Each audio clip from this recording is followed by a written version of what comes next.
Hurricane Earl gathers some storm, hopefully it stays far away from the coast of New York. But even if it doesn't hit New York, we know from living here along the Atlantic Ocean that the ocean starts to feel the impact of the storms even when they're far afield. We have gone through a very, very difficult period. We have the worst nor'easter season in anyone's memory this past winter. And what used to be over 40 feet of beaches here has now been reduced roughly in half. And unfortunately, the Belt Parkway, which is a mere stone's throw from here, was so imperiled recently that sandbags had to be laid out. And so what we're trying to do is, for the third time, call on the Army Corps of Engineers and the state to start to deal with this problem before it visits upon us. You know, we understand that living here in the beachfront that we have certain risks, that the Atlantic Ocean and Mother Nature more or less goes wherever she wants. But that doesn't mean that we don't need to take some smart steps. The Belt Parkway here sees over 170,000 cars each and every day. If even for an hour or a day the Belt Parkway would not be able to function, this bumper-to-bumper traffic would all be moved into the neighborhoods of Sheepshead Bay, Rockaway, Palm Beach, and the other neighborhoods of the southern tier of Brooklyn. I'm releasing a letter today that I fired off to the Army Corps of Engineers, which basically say start to react now. Let's try to get ahead of this problem, because mere sandbags might not be enough if this storm does turn out to be for the worst. We are also here to say something else. The time is long past due for us to take some more permanent steps to make sure that this waterfront does not meet this important infrastructure, and perhaps even more importantly, the homes of the Rockaway Peninsula, of Broad Channel, of Breezy Point, and these other communities like those in Sheepshead Bay behind us, for whom the ocean is more than just a neighbor, it's also a threat. We have to start taking that threat seriously. I was able to get funding not long ago to begin a long-term study to investigate the installation of jetties or groins, which hopefully will prevent the ocean from over the long term, eroding the beachfront.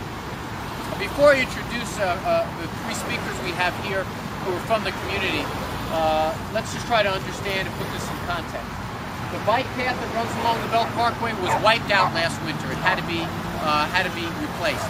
The sandbags that are behind me are basically the only thing that stands between the Atlantic Ocean and the Belt Parkway. So we are not dealing with a lot of buffer here.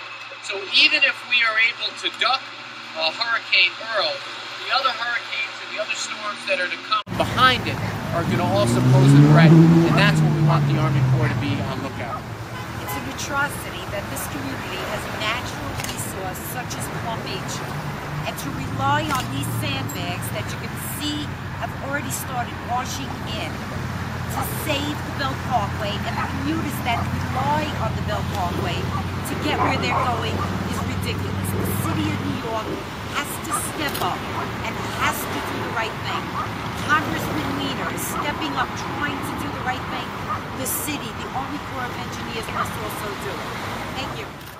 I'm here in support of Congressman Weiner and his thoughts on this whole area here in Palm Beach.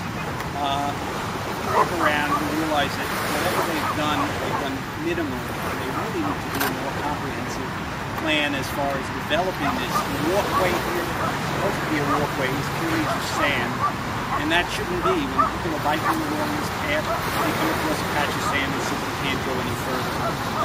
It could be done a whole lot better, and it should be, to make it a lot safer area. And to see that the people who come out here and do their windsurfing and enjoy this have a real opportunity to be at a first-class place in the city of New York. We consider our city a top-notch city in the country, and this does not speak well for us. This should be taken care of. When it comes to the Rockaways, major concerns in the Rockaways are certainly our waterfront area and getting the appropriate things done to make sure that we're not losing sand as a result of the beaching, the storms rather. And also, a big concern right now is evacuation of the Rockaways. God forbid Earl comes up here and it's really dangerous. Getting 130,000 people off of that Rockaway Peninsula is a major undertaking, and it could be very damaging and dangerous for a lot of people in the Rockaways. So that too really now has to be worked out. We've been fighting this, or trying to warn everybody about this for more than 10 years. We've been writing letters of what we saw happening down here. The majority of us were born here and know the signs. And nobody was taking any heed. Congressman did come to our aid and was trying to draw attention to the problem. Now at points of what we were warning against, that the Bell Parkway might end up being closed down. There's no beach left. And collateral damage, Sheepshead Bay is being closed off by the sands that are drifting